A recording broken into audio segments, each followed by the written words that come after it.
സ്വർഗസ്ഥനായ പിതാവേ, അവിടുത്തെ രാജ്യം വരേണമേ.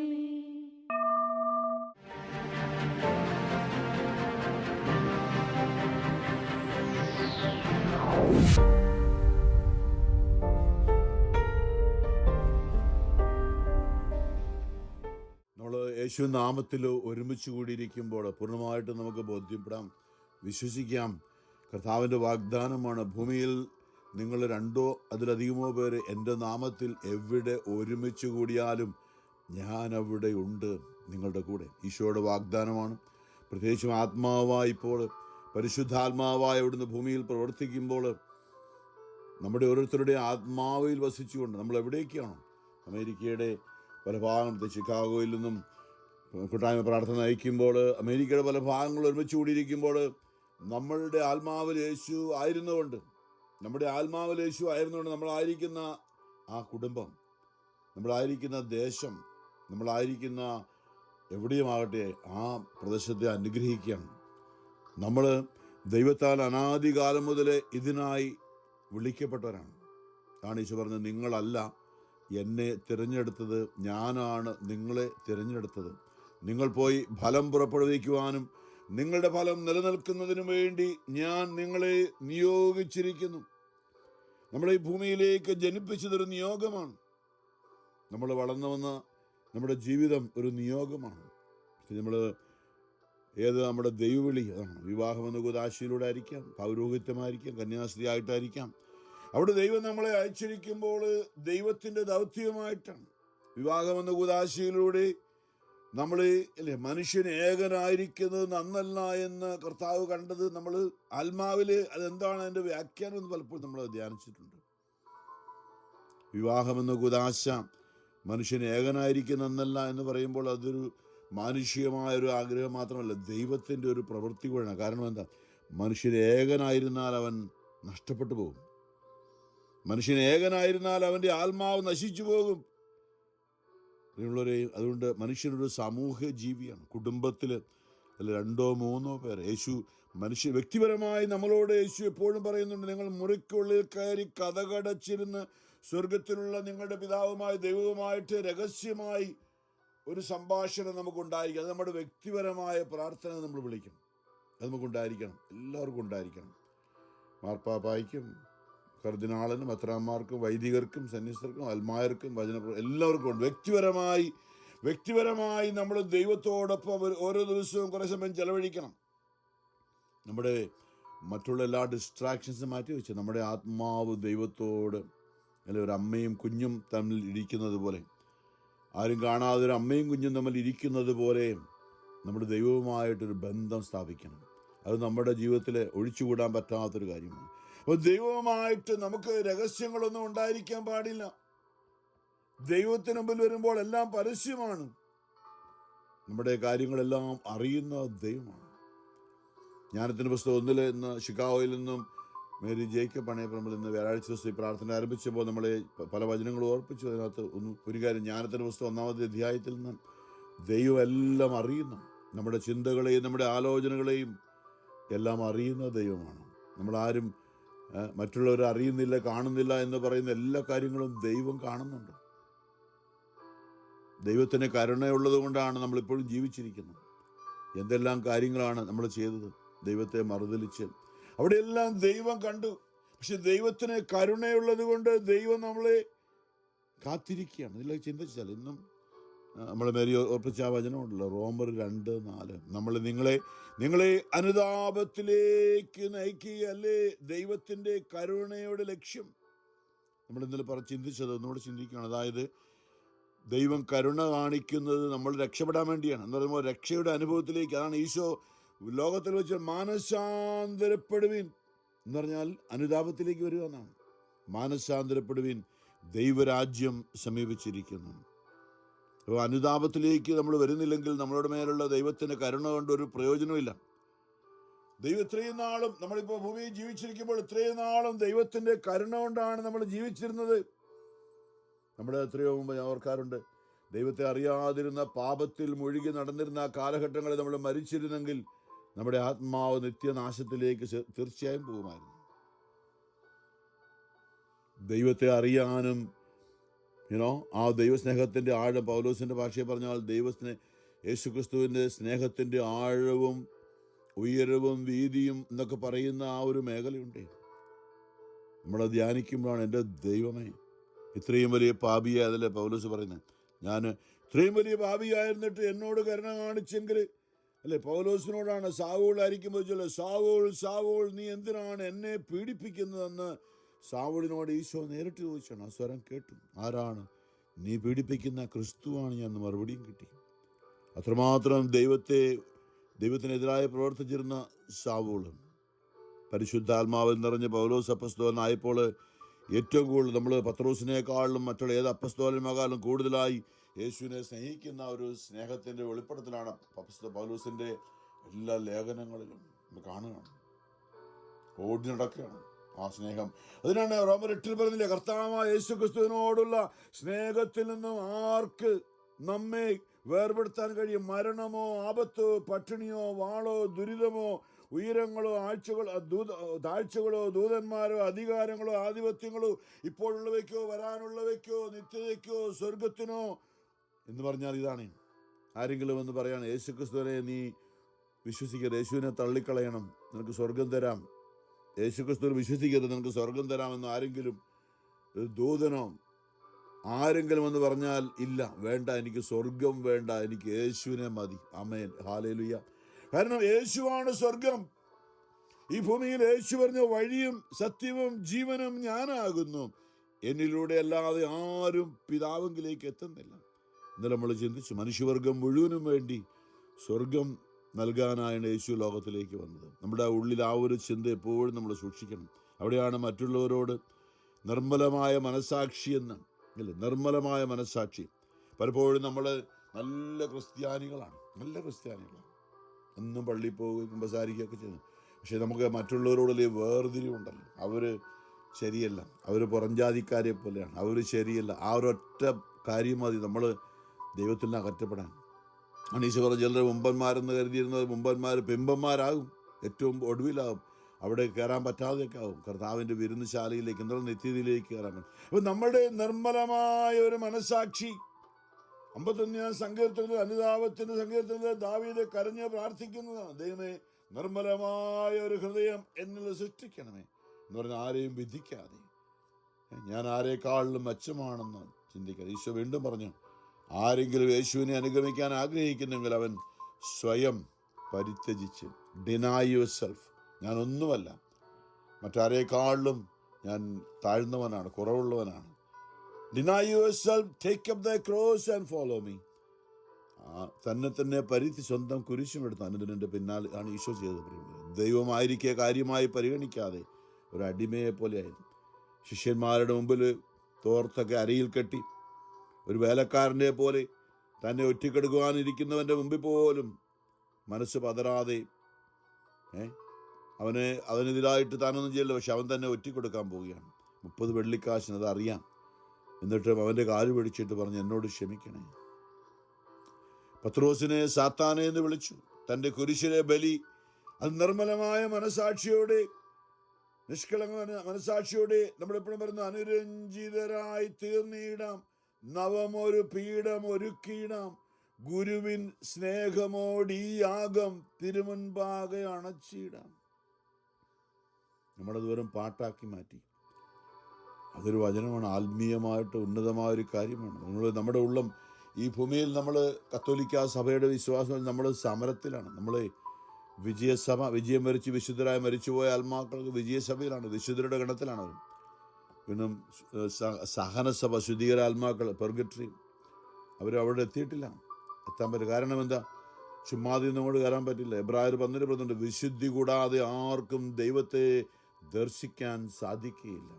വിദ്വേഷം മൂലം പലരും അശുദ്ധരായിത്തീരുന്നു. അങ്ങനെ വിദ്വേഷമുള്ളിൽ വാശിയും വൈരാഗ്യവുമായി അശുദ്ധിയിൽ മരിച്ചുപോയ ആത്മാക്കൾക്ക് അവർക്ക് അവിടേക്ക് എത്താൻ പറ്റിയിട്ടില്ല. ഇന്നലെ നമ്മൾ ചിന്തിച്ചൊരു കാര്യമുണ്ട്, അശുദ്ധാത്മാക്കളെന്ന് പറയുന്നു. കുമ്പസാരത്തിന് മുമ്പ് പറയുന്നില്ലേ, എൻ്റെ പാപം മൂലം ഞാൻ എൻ്റെ ആത്മാവിനെ അശുദ്ധമാക്കിയതിനാൽ. നമ്മൾ അനുദപിക്കേണ്ട ഒരു മേഖല ഇതാണ്. അവിടെയാണ് കരുണ. എൻ്റെ ആത്മാവ് പാപത്താൽ അശുദ്ധമാണ്. ഞാൻ മരിക്കുമ്പോൾ നിത്യതയിലേക്ക് എനിക്ക് പ്രവേശിക്കാൻ യാതൊരു യോഗ്യതയില്ല. എന്തെല്ലാം ചെയ്തിട്ടുണ്ട് അല്ലേ? നമ്മളെന്തെല്ലാം യേശുവിന് വേണ്ടി ചെയ്തിട്ടുണ്ട്.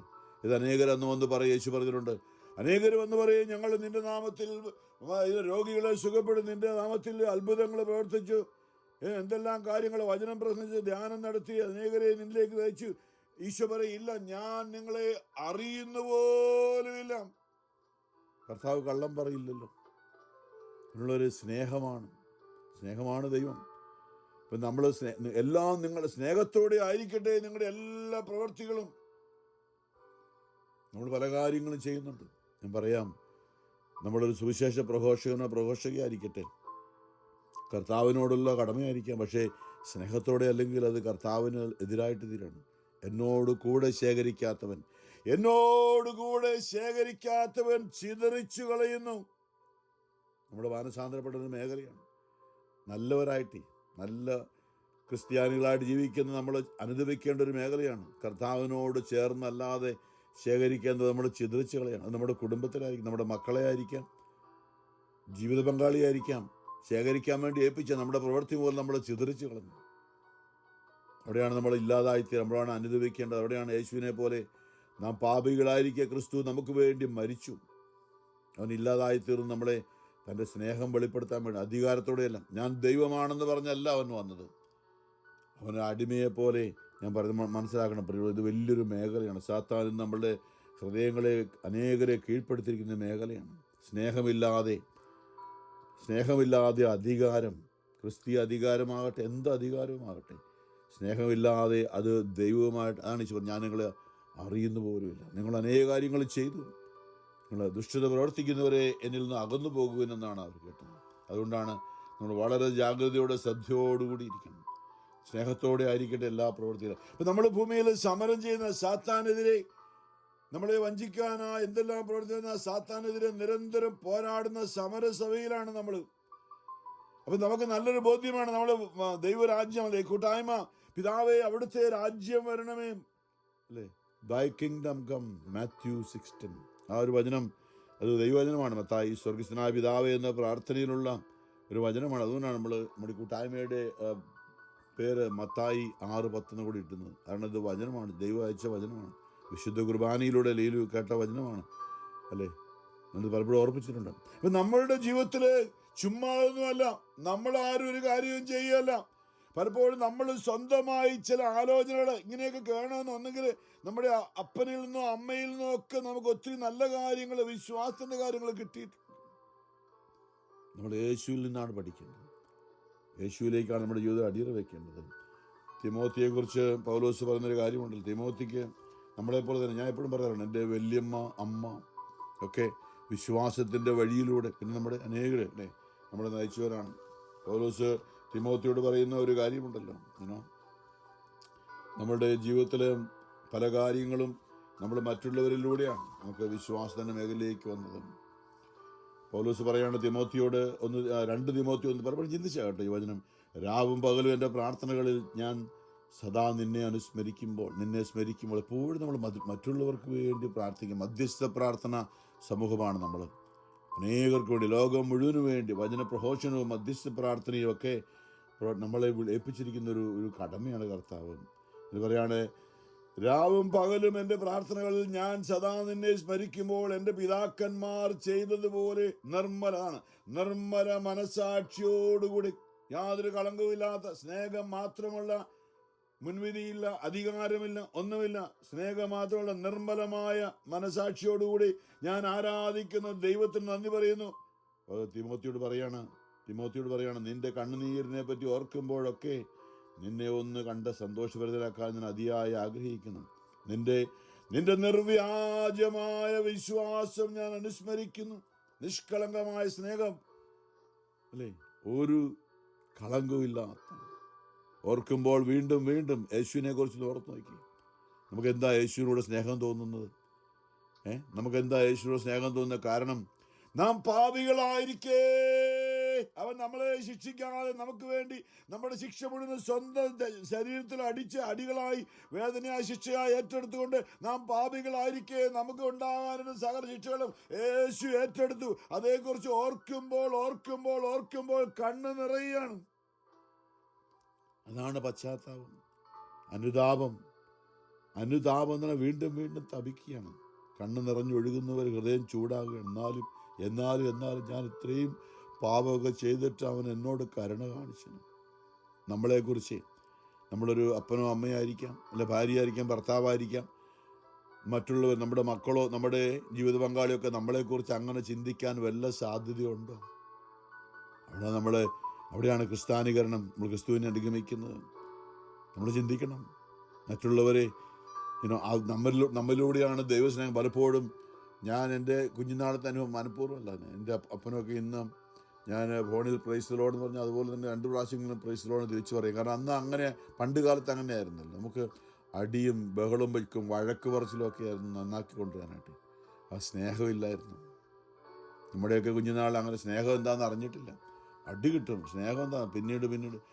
ഇപ്പോൾ നമ്മളത് മനസ്സിലാക്കണം. ഈ കാലഘട്ടങ്ങളിൽ സാത്താൻ സ്നേഹം എടുത്തു മാറ്റണം ലോകത്തിൽ. അപ്പം നമ്മുടെ കുഞ്ഞുങ്ങൾ ഈ ലോകത്തിൽ എല്ലാം കിട്ടും, എന്ത് വേണമെങ്കിലും കിട്ടും. ഈ ലോകത്തിൽ നമ്മുടെ കുഞ്ഞുങ്ങൾക്ക് കിട്ടാതെ പോകുന്നത് സ്നേഹം മാത്രമാണ്.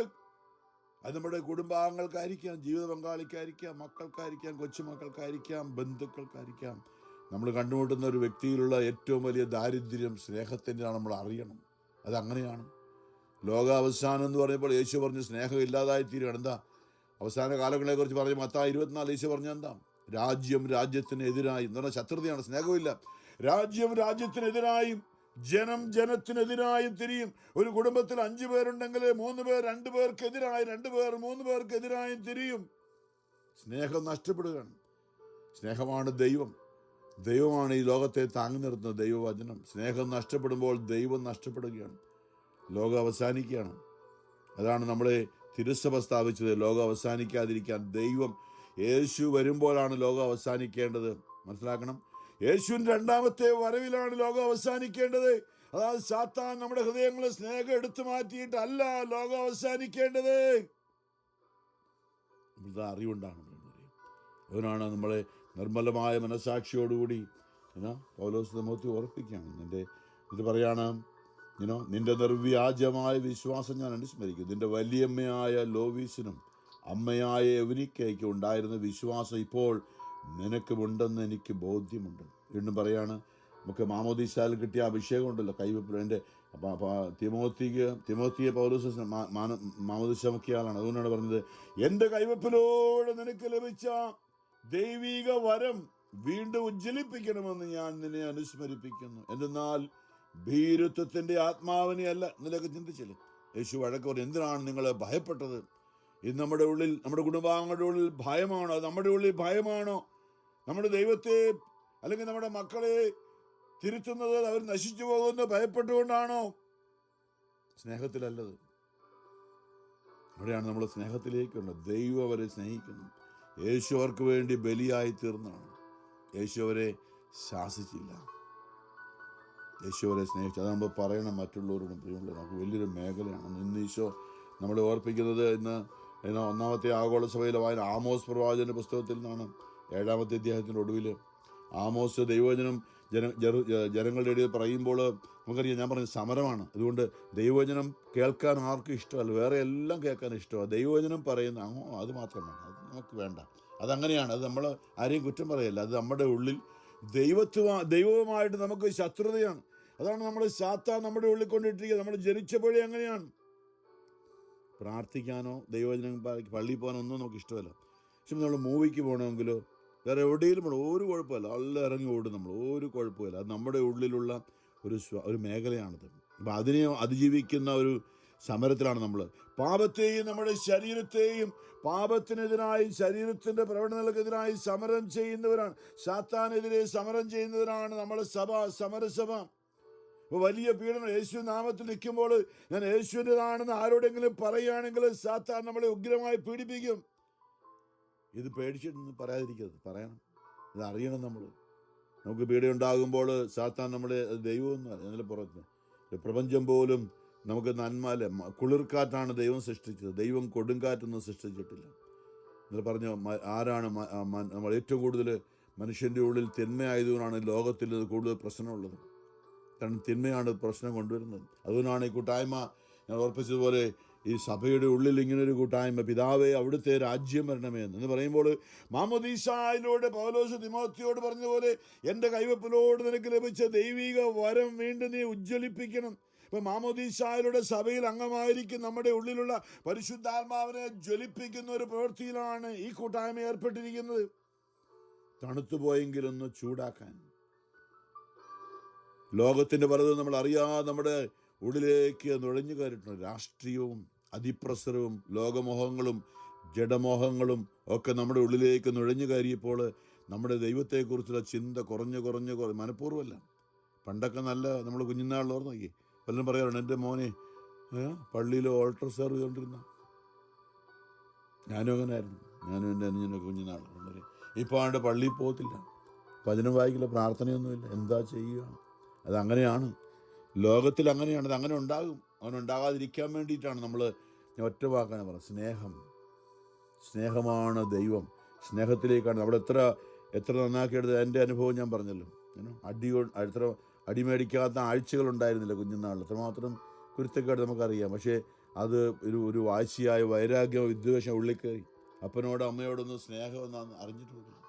പരിശുദ്ധാത്മാവിൻ്റെ നിറവിൽ ദൈവരാജ്യ അനുഭവത്തിലേക്ക് വന്ന ശേഷം മാത്രമാണ് നന്ദി പറയാൻ തുടങ്ങിയത്. അപ്പനെയും അമ്മയും ഓർത്ത് ഉള്ളിൽ ഭയങ്കര ദേഷ്യവും വാശിയും വൈരാഗ്യം. എനിക്ക് ദൈവരാജ്യ അനുഭവത്തിലേക്ക് വരുന്നതിന് മുമ്പ് എൻ്റെ ഉള്ളിലുണ്ടായിരുന്ന വാശിയും വൈരാഗ്യവും വിദ്വേഷവുമാണെന്ന് ഞാൻ പറയും, വേറൊന്നുമില്ലായിരുന്നു.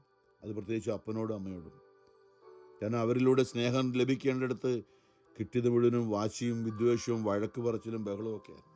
സ്നേഹം എന്താണെന്ന് അറിഞ്ഞിട്ടില്ല. അത് പറഞ്ഞു വരുന്നത് വലിയൊരു. അപ്പം നമ്മൾ സ്നേഹത്തോടെ മറ്റുള്ളവരോട്, അപ്പം ഈ ആമോസ് ദൈവരാജ്യത്തിൻ്റെ വചനം അവരോട് പറഞ്ഞപ്പോൾ ആമോസിന് അവിടുത്തെ ഒരു പുരോഹിതൻ തന്നെ വന്ന് പറയാണ്, ഇവിടെ പറയണ്ട കേട്ടോ, ഇവിടെ പറയണ്ട.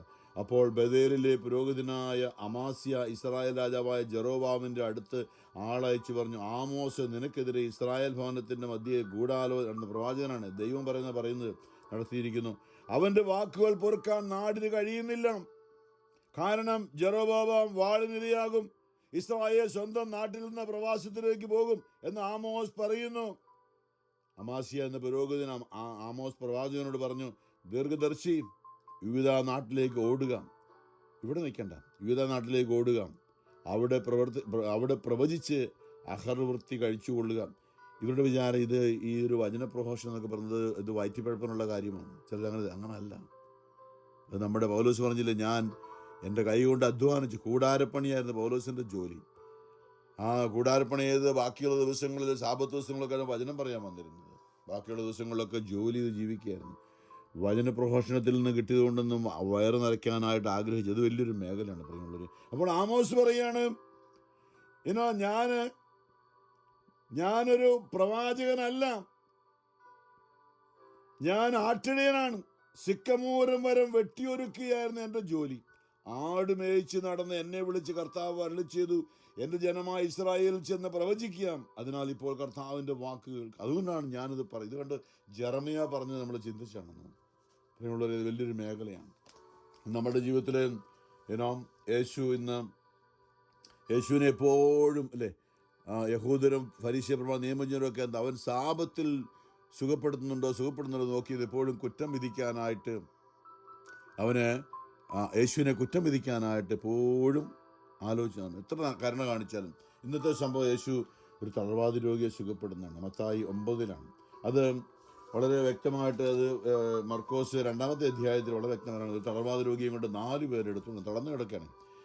ശരീരം മുഴുവൻ തളർന്നു കിടക്കുക, സംസാരിക്കാൻ പറ്റത്തില്ല, നടക്കാൻ ഒന്നുമില്ല, സംസാരിക്കാൻ പോലും പറ്റാതെ നാവ് പോലും തളർന്ന ഒരു വ്യക്തിയാണ്. അങ്ങനെയുള്ള ബെഡ് സോർ പിടിച്ച് ഇങ്ങനെ കിടക്കുകയാണ്. അപ്പോൾ അവൻ്റെ വിചാരം എങ്ങനെയുള്ള തീർന്നു കിട്ടാൻ മതിയെന്നുള്ളൂ. ഇങ്ങനെ ജീവിതം വേദനയാണ്, മറ്റുള്ളവർക്കൊരു ഭാരം, അതിന് തീർന്നു കിട്ടിയാൽ മതി എന്ന് ഓർത്ത് കിടക്കുന്ന ഒരാളെ കട്ടിലിൽ 4 പേര് കൂടി കൊണ്ടുവന്ന് പത്രോസിൻ്റെ വീടിനാന്ന് തോന്നുന്നു, അവിടെ വന്നപ്പോൾ യേശുവിൻ്റെ അടുത്ത് കൊണ്ടുവന്ന് കഴിഞ്ഞപ്പോൾ അവിടെ ഭയങ്കര ആൾക്കൂട്ടമാണ്. കുറേ ദിവസങ്ങൾ കഴിഞ്ഞപ്പോൾ യേശു കഫർനാമിൽ തിരിച്ചെത്തിയപ്പോൾ അവൻ വീട്ടിലുണ്ട് എന്ന വാർത്ത പ്രവചിച്ചു. യേശുവിൻ്റെ വീടാന്ന് തോന്നുന്നു. ഇന്ന് വാതുക്കൽ പോലും നിൽക്കാൻ സ്ഥലം തികയാത്ത നിരവധി ആളുകൾ അവിടെ കൂടി. അത് മർക്കോസാണ്. ഇന്നത്തെ വായന ഇന്ന് മത്തായി 9 ഞാനത് വായിക്കുന്ന. മർക്കോസ് കുറച്ചുകൂടി വിശദമായി പറയുന്നതിലൂടെ വാതിൽക്ക് പോലും നിൽക്കാൻ സ്ഥലം തികയാത്ത നിരവധി ആളുകൾ അവിടെ കൂടി. അവൻ അവരോട് പ്രസംഗിച്ചു കൊണ്ടിരിക്കുകയായിരുന്നു. ഞാൻ ചുരുക്കി പറയാം, ആ കൊണ്ടുവന്നവർ നോക്കിയപ്പോൾ അങ്ങോട്ട് കയറാൻ പോലും പറ്റില്ല. എന്നാൽ അവർ പറഞ്ഞു, ഈ ശല്യത്തിനെ കൊണ്ട് വന്നല്ലോ ഇവിടെ. നമ്മൾ ഈ മധ്യസ്ഥ പ്രാർത്ഥനയാണ് നമ്മുടെ ഉള്ളിൽ അനേകർക്ക് വേണ്ടി പ്രാർത്ഥിക്കുന്നില്ല. കുറേ കഴിയുമ്പോൾ ഇവർക്ക് വേണ്ടി പ്രാർത്ഥിച്ചിട്ട് കാര്യമൊന്നുമില്ല. ഇവർക്ക് ശരിയാകാൻ പോകുന്നില്ല, ഇട്ടിട്ട് പോകും. ഈ 4 പേര് കൂടി കട്ടിലെടുത്തുകൊണ്ടൊന്ന് ഈ തലവാതിലൊക്കെ വീട്ടിലേക്ക് കയറാൻ പറ്റാഞ്ഞിട്ട് അവരെ വീടിൻ്റെ വാതിക്കൽ നിന്ന് വെച്ചിട്ട് പോയില്ല. ഈശോ പറഞ്ഞില്ലേ, മടുപ്പ് തോന്നാതെ പ്രാർത്ഥിക്കാൻ. നമ്മുടെ പറഞ്ഞ കാര്യങ്ങൾ മടുപ്പ് തോന്നാതെ. എന്താ ഇവർ ചെയ്തത്? ഇവർ കട്ടിൽ എന്നൊക്കെ പറയുമ്പോൾ ഒരു തുണിക്കകത്ത് അയാളെ പൊതിഞ്ഞിട്ടായിരിക്കും, ബെഡ്ഷീറ്റല്ലായിരിക്കും, കട്ടിയുള്ള ബെഡ്ഷീറ്റായിരിക്കും. അതിനകത്ത് 4 മൂലയ്ക്ക് കയറ് കെട്ടിയിട്ടാണ്. എന്നിട്ട് 2 പേരും കൂടെ ഇയാൾ താഴെ നിന്നിട്ട് വലിയ പൊക്കൊന്നും കാണത്തില്ല, ആ വീടിൻ്റെ മുകളിലേക്ക് ഇയാളെ വലിച്ചു കയറ്റി. യേശു ഇരുന്ന മുറിയുടെ മുകളിൽ നിന്നപ്പോൾ അവിടുത്തെ മേൽക്കൂര പൊളിച്ച് ഇയാളെ 4 പേരും കൂടെ മുകളിൽ കിட்ட കയറ് 4 മൂലയ്ക്കും കയറ് കെട്ടിയിട്ടിട്ട് ബെഡ്ഷീറ്റ് താഴോട്ട്, ബെഡ്ഷീറ്റ് നോർത്ത് നോക്കി, ബെഡ്ഷീറ്റിൽ യേശു ഇരുന്ന മുറിയുടെ മുമ്പിൽ യേശുവിന് മുമ്പിൽ കൊണ്ട് ഇറക്കി വെച്ചു. എന്താ എൻ്റെ വീട് പൊളിക്കാൻ? ആരാടാ എൻ്റെ വീട് പൊളിക്കുന്നത്? നമ്മൾ ആരാടാ എൻ്റെ വീട് പൊളിക്കുന്നത്? ആരാടാ എൻ്റെ ഡോറ്? ആരാടാ എൻ്റെ സോഫയെ ചാടിക്കൽ? ആരാടാ എൻ്റെ സോഫ വൃത്തികേടാക്കുന്നത് ഇവിടെ വന്നിട്ട് പ്രാർത്ഥിക്കാനായിട്ട്? ഇന്ന് അനേകർ പ്രാർത്ഥന വീട്ടിൽ വെക്കാത്തതിൻ്റെ കാരണം ഇതാണ്. സോഫ വൃത്തികേടാകും, അല്ലെങ്കിൽ കാർപ്പറ്റ് വൃത്തികേടാകും, അല്ലെങ്കിൽ പിള്ളേരൊക്കെ വന്ന് ഇവിടെ. ഇത് അനേകരുടെ ഒരു കാഴ്ച. പിന്നെയുള്ളവർ ഓർത്ത് നോക്കി, ആ വീട് പൊളിച്ചു യേശുവിന് മുമ്പിലേക്ക് ആ മനുഷ്യനെ ഇറക്കി വെക്കാനായിട്ട്. അപ്പോൾ യേശു അതിന് ഒറ്റ പകരാണ്, കൊണ്ടുവന്നവരുടെ വിശ്വാസം കണ്ടി തലവാതിലേക്ക് ഒരു വിശ്വാസം കാണില്ല, എങ്ങോട്ടാ പോകുന്ന പോലും അറിയില്ല. അങ്ങനെ അനേക പാപത്തിൽ കിടക്കുന്ന അനേകർ ഈ ലോകത്തിലുണ്ട്. പ്രിയമുള്ളവരെ, നമ്മൾ അനേകരെ യേശുവിന് മുമ്പിലേക്ക് കൊണ്ടുവന്നവരാണ്. കൊണ്ടുവന്നവരുടെ വിശ്വാസം കണ്ടുകൊണ്ട് യേശു തലവാതിലേക്ക് പറഞ്ഞു, ധൈര്യമായിരിക്കും, ഭയപ്പെടേണ്ട, അവിടെയാണ് നിന്റെ നിരവധിയായ പാപങ്ങൾ ക്ഷമിക്കപ്പെട്ടത് ഈശോ പറഞ്ഞു. പ്രിയമുള്ളവരെ, ഇത് വലിയൊരു മേഖലയാണ്. അപ്പോൾ മധ്യസ്ഥ പ്രാർത്ഥന എന്ന് പറഞ്ഞത് യേശുവിൻ്റെ മുമ്പിലേക്ക് ആരെയും നമുക്ക് കൊണ്ടുവെക്കാം. കമ്മ്യൂണിസ്റ്റുകാരെ വെക്കാം, ദൈവം ഇല്ല എന്ന് പറയുന്നവർ വെക്കാം. അങ്ങേയറ്റം നമ്മൾ പ്രാർത്ഥിക്കാൻ ആരെക്കുറിച്ച് അത് ശരിയാകില്ല എന്ന് പറയരുത്. ഞാൻ പറയുന്നത്, ഇങ്ങനെ ചിലപ്പം നമ്മൾ യുക്രൈന് വേണ്ടി പ്രാർത്ഥിക്കും, റഷ്യക്ക് വേണ്ടി പ്രാർത്ഥിക്കത്തില്ല, അല്ലേ? നമ്മൾ പലസ്തീന് വേണ്ടി പ്രാർത്ഥിക്കും, ഇസ്രായേലിന് വേണ്ടി പ്രാർത്ഥിക്കും. അങ്ങനെ കുറേ മേഖലകളുണ്ടല്ലോ. എല്ലാവരും ദൈവമക്കളാണെന്നുള്ള അറിവിൽ എല്ലാവരോടും ക്ഷമിച്ചുകൊണ്ട് കരുണ കാണിച്ചു. അതാണ് ഈശോ പറഞ്ഞത്, നിങ്ങൾ പ്രാർത്ഥിക്കുമ്പോൾ മർക്കോസ് 11 വീണ്ടും വചനം പറഞ്ഞത് 24 തൊട്ട്, നിങ്ങൾ പ്രാർത്ഥിക്കുകയും യാചിക്കുകയും ചെയ്ത് എന്തും ലഭിക്കുമെന്ന് വിശ്വസിക്കുകയും ലഭിക്കുക തന്നെ ചെയ്യും. എന്നാൽ നിങ്ങൾ പ്രാർത്ഥിക്കുമ്പോൾ നിങ്ങൾക്ക് ആരോടെങ്കിലും എന്തെങ്കിലും വിരോധമുണ്ടെങ്കിൽ അത് ക്ഷമിക്കുവിൻ. അതാണ് നിർമ്മലമായ മനസാക്ഷി. സ്നേഹത്തോടെ ആയിരിക്കട്ടെ നമ്മുടെ എല്ലാ പ്രവൃത്തികളും.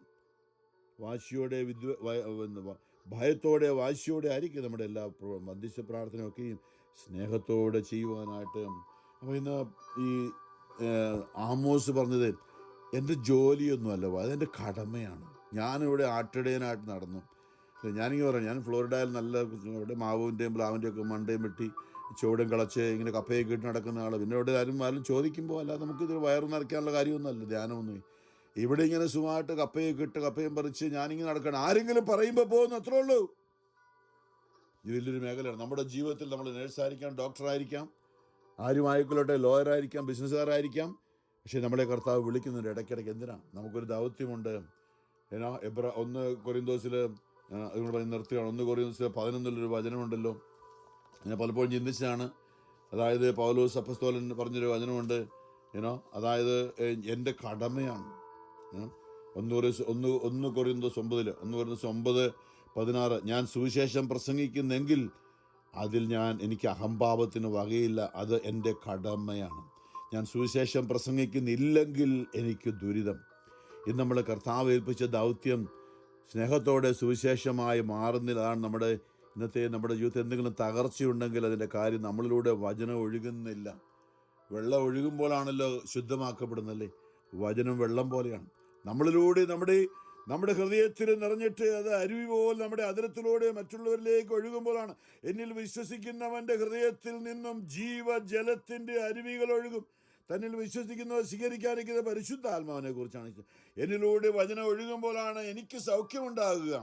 എനിക്ക് എന്തെങ്കിലും രോഗമുണ്ടെങ്കിൽ എന്നിലൂടെ വചനം ഒഴുകുമ്പോൾ കുറെ കഴിയുമ്പോൾ ആ രോഗം കാണത്തില്ല. ഞാൻ മറ്റുള്ളവരോട് സ്നേഹത്തോടെ വചനം പറയുമ്പോൾ എൻ്റെ എല്ലാ മേഖലകളിലേക്കും ദൈവവചനം കടന്നു ചെല്ലുകയാണ്. ഇത് വലിയൊരു മേഖലയാണ് പ്രിയമുള്ളവരെ. നമ്മളിലൂടെ വചനം ഒഴുകുമ്പോൾ, പരിശുദ്ധാത്മാവ് പ്രവഹിക്കുമ്പോഴാണ് മറ്റുള്ളവർക്ക് വേണ്ടി ആയിരിക്കാം, പക്ഷെ അപ്പോഴാണ് നമുക്ക് സൗഖ്യം കിട്ടണം. പരിശുദ്ധ പരമാ ദൈവകാരുണ്യ നാഥനായ ഈശോയ്ക്ക് എന്നേരവും ആരാധനയും സ്തുതിയും പുകഴ്ചയും ഉണ്ടായിരിക്കട്ടെ.